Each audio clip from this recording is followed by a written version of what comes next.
عائشہ ایک عام لڑکی تھی جس کے خواب بھی عام لڑکیوں جیسے تھے۔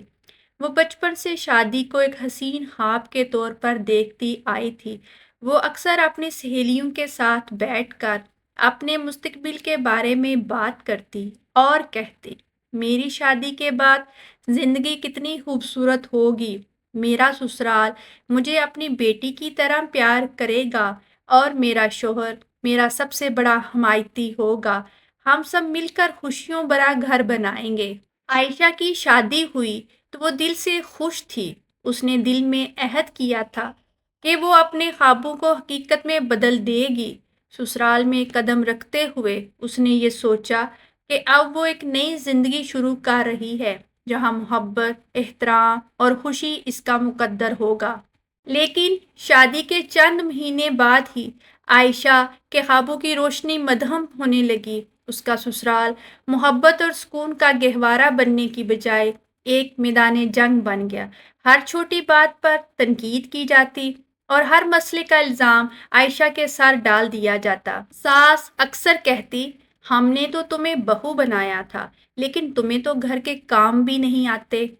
نندے اور جٹھانی اسے ہر بات پر تانا دیتی اور باتیں بنا کر اسے سب کے سامنے شرمندہ کرتی۔ شوہر جو عائشہ کے لیے ایک محافظ ہونا چاہیے تھا، ان سب معاملات میں خاموش رہتا اور کہتا، یہ سب تمہیں برداشت کرنا پڑے گا، ہر گھر میں ایسا ہی ہوتا ہے۔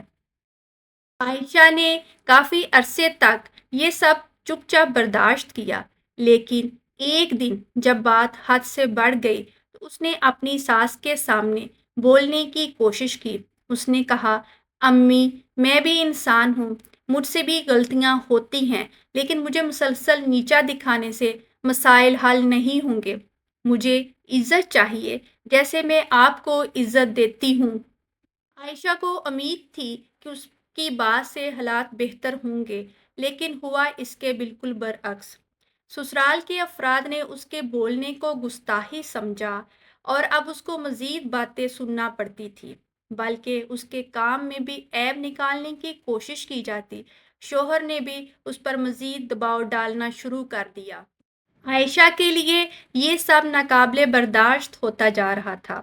اس کے دل میں سوال اٹھتا کہ کیا لڑکیوں کو اپنے خواب دیکھنے کا حق نہیں؟ کیا ان کی زندگی کا مقصد صرف دوسروں کی خوشنودی ہے؟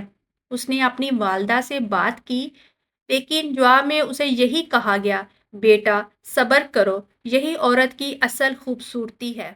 عائشہ کی کہانی ان ہزار لڑکیوں کی کہانی ہے جو شادی سے پہلے خواب دیکھتی ہیں، لیکن شادی کے بعد انہیں حقیقت کی تلخیوں کا سامنا کرنا پڑتا ہے۔